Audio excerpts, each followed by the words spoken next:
Please welcome Bowie Lau. Take it away. Alrighty. Hi, everybody. I am Bowie Lau, the co-host for the WOW Summit. Thank you so much, everybody, for joining today, the session.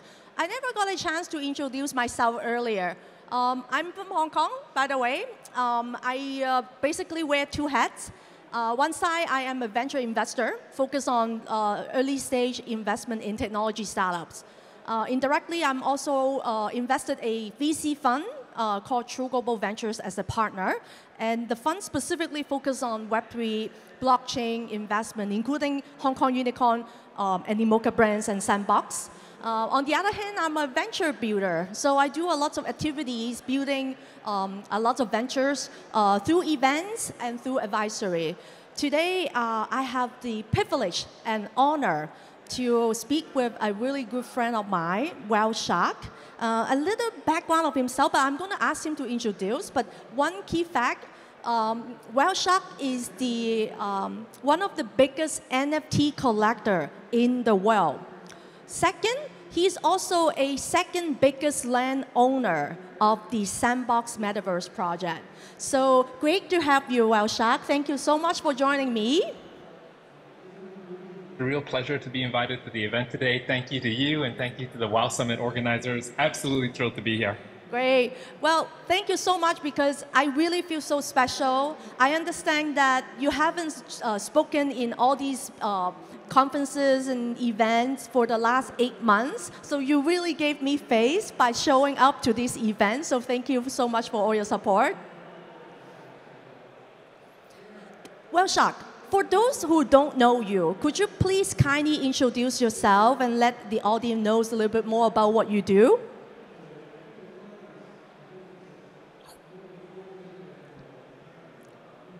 Is audio working? Yep.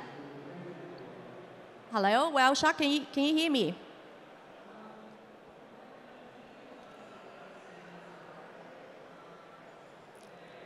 WhaleShark, can you hear me? Sorry about that, Bowie. Yes, I can hear you now. Okay. Yeah, so Sorry about that. I am calling from overseas, so Yep. again, I do apologize for any latency that you guys might experience. If we do encounter any technical difficulties, I will definitely hop in without the avatar. But given that, again, I'm absolutely thrilled to be here. Bowie's a very good friend of mine and absolutely thrilled to see everybody here excited about NFTs. As Bowie kindly introduced earlier on, I go by the pseudonym WhaleShark. I am known as one of the largest collectors of NFTs in the world, having collected over 400,000 of them since 2019. Was a very early investor in Bitcoin in 2012, an early investor in Ethereum in 2015. And was fortunate enough to find myself in the space in 2019 and established a NFT-focused community called Whale, which is going strong even during this bear market. Well, thank you, WhaleShark. So let's talk about a little bit of the NFT development. Can you share what's your views on the NFT landscape in 2022 and 23 onward? It's a very interesting and challenging question. Again, in 2021, all of a sudden, NFTs took the center stage and it really blew the minds of many people and particularly collectors who all of a sudden were able not only to be able to collect physical assets, but were able to collect digital assets. And we saw all of these optimistic predictions of NFTs literally taking over the world. Particularly, everyone thought it was a party that would never end. Now, 2022 and 2023 have been a very painful realization that at the end of the day, we are going to go through boom and bust cycles as NFTs find their place in mainstream technology. Whether that's Gary Vee or myself early on in 2021, I believe Gary Vee said 97% of NFT projects were going to fail. I put my hat in the ring prior to that and said 99.99%.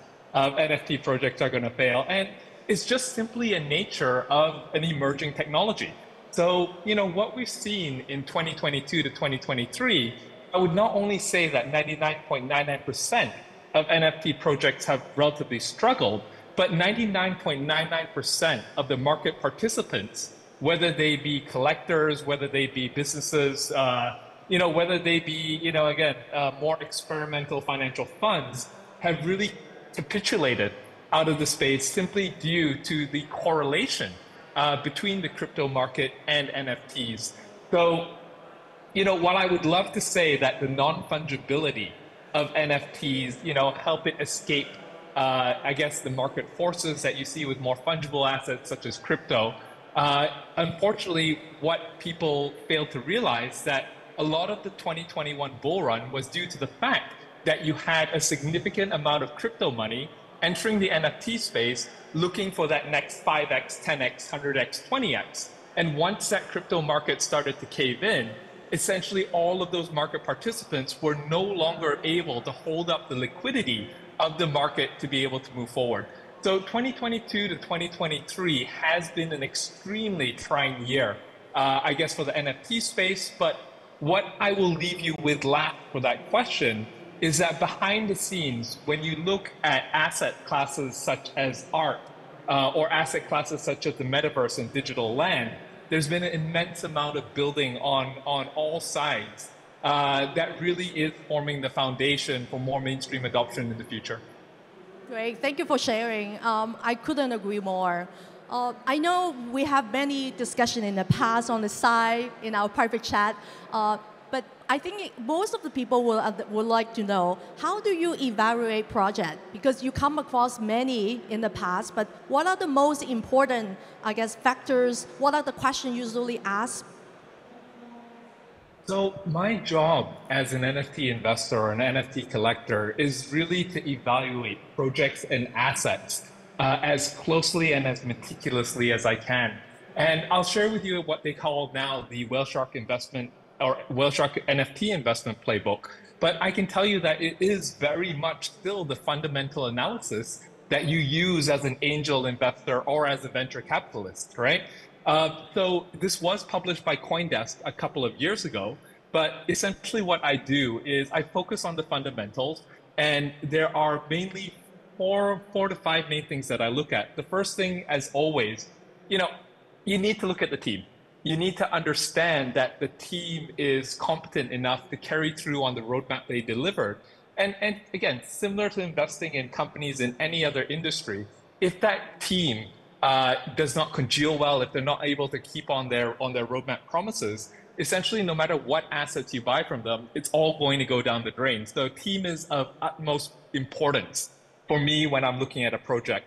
The second thing that is more unique to the NFT space is really trying to draw a physical parallel or a traditional parallel. And this is, again, it sounds like very often when I'm in NFTs, I very often sound like I'm the old man in the room, right? But being able to say, let's say, for example, you're purchasing digital land, is there a traditional parallel that you can draw prior to that in the traditional world and say, hey, it's worked in the traditional world, so it's going to work in the digital world, right? So I think that has been one of the key things that I've looked at as well. After that, you're mainly looking at use case and quality. There's no point in tokenizing things just for the sake of tokenizing.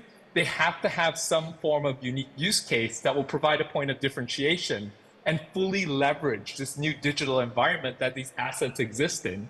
And I believe that the last thing, Bowie, that I would look at is really the capital runway.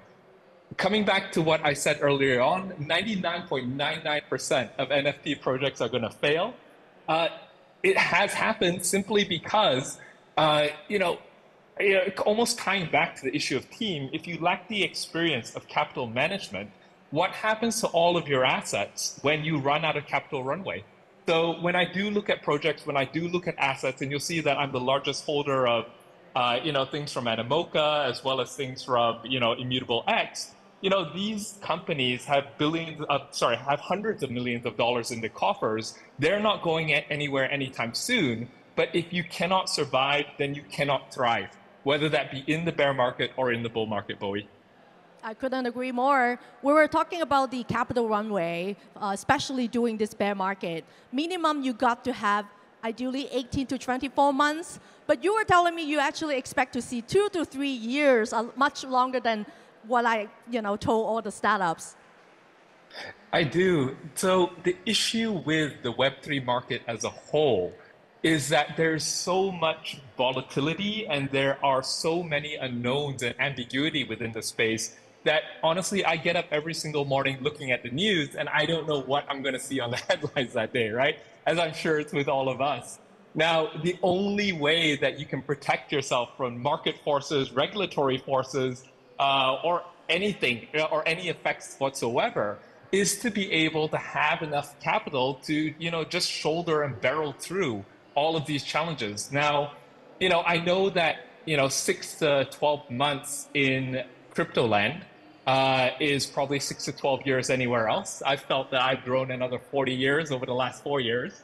But at the end of the day, we don't know how many bull cycles we're going to go through. We don't know how many bear cycles we're going to go through until this industry reaches maturity. Crypto has been around since 2012. Sorry, way before that. I've been involved in crypto since 2012, and I've gone through at least 3 to 4 bull bear runs over that course in time. NFTs came to prominence in 2019. How many bull bear runs are we going to go through before the market decides that one asset class is more valuable than the other, and one asset class is going to move mainstream while others are going to fade into obscurity?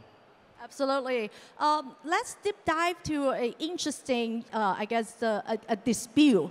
Recently, Yuga Lab, one of the biggest NFT producer, they have a recent dispute about the intellectual properties.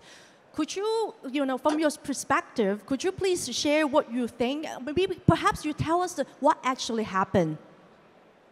Absolutely. So I think Yuga Labs is a very interesting case. And again, nothing that I do say here today, I want to be very honest. I want to give my true opinion to you guys. So nothing here today constitutes financial advice or regulatory advice.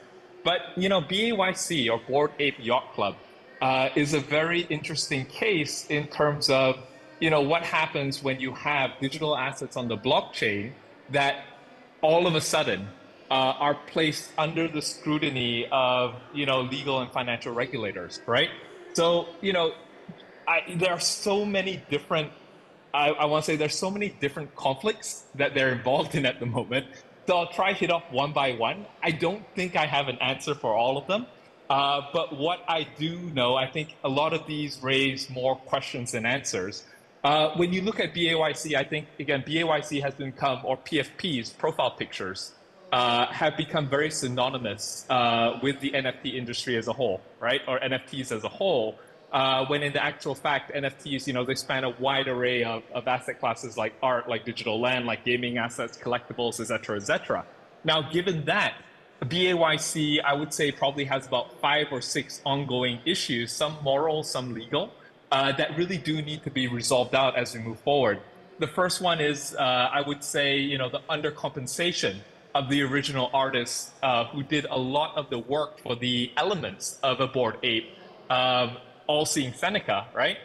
Who came out earlier last year saying that, she was undercompensated, there were no royalties. And again, she was very professional and she was extremely courteous and nice about it.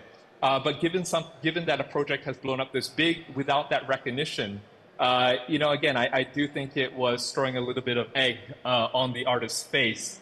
After that, essentially last year, you also had a dispute between what does it actually mean to own a Bored Ape, or what does it actually mean to own an IP, or an IP of a profile picture project. And what we saw was that it's still very much a work in progress for all PFP projects to really understand, what am I keeping and what am I giving away to the holders, right? So Galaxy Digital, they released a news article and they basically spoke about 2 projects, Boombirds, who have moved on to, a CCO license, which, allows general derivatives of everything, and BAYC, whereby there was not a lot of clarity in terms of what did the holders of a Bored Ape actually own, right? Did they own the commercialization rights? Did they own the trademark? Did they own the copyright? Can I do whatever I want with it, right? So I think that is still under a lot of scrutiny. And, with so many PFP projects in the market, it is also something that really needs to be a little bit more analyzed, and a lot more clarity needs to be developed by these projects to actually tell holders, what do they actually have when you do buy a PFP. The largest one, Bowie, would be, again, the RRBAYC, or the Ryder Ripps BAYC controversy, happening in two different segments. You got RRBAYC saying, hey, BAYC has neo-Nazi symbolism. It's a way to propagate some of the founders' beliefs. And then at the same time, you see our Ryder Ripps, create a direct copy of BAYC, saying that it is actually just a parody or criticism on the project, right? Just a one-for-one copy. And then after that, claiming that BAYC had not copyrighted any of their Bored Apes. Therefore, it is possible for him to do so, right? Or for the project to do so. Again, all of these are being worked through, and I would say that the last one, or the last conflict that's out there right now, really is, the Bored Ape Kennel Club, which is a derivative of Bored Ape Yacht Club, where basically the logo of the project itself was taken from a easy drawing tutorial book, right? And they tried to trademark that as well. So again, back to my main thesis behind this, I think it's going to be interesting. I think it's going to be fascinating to understand, how do digital assets work in this environment.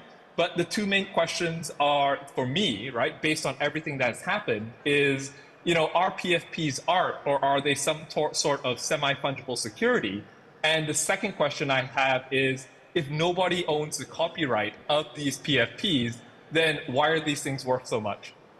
Right. Well, thank you for sharing. I think that use case is a very interesting dispute. I guess there will be many more coming, I'm sure. So it's yet to discover what will happen going forward. So I'm mindful of the time. I'm running out of time, but I still want to ask you a couple more questions. Maybe we keep it short.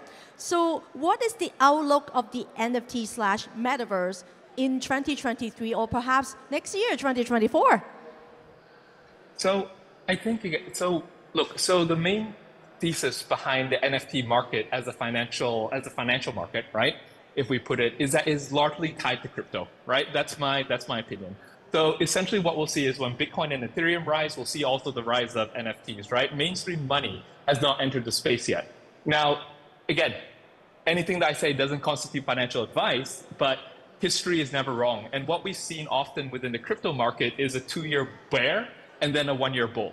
If we do determine that the bear market started in January or December, January of last year, essentially we're in for another 9 more months of this bear market before we revert forward.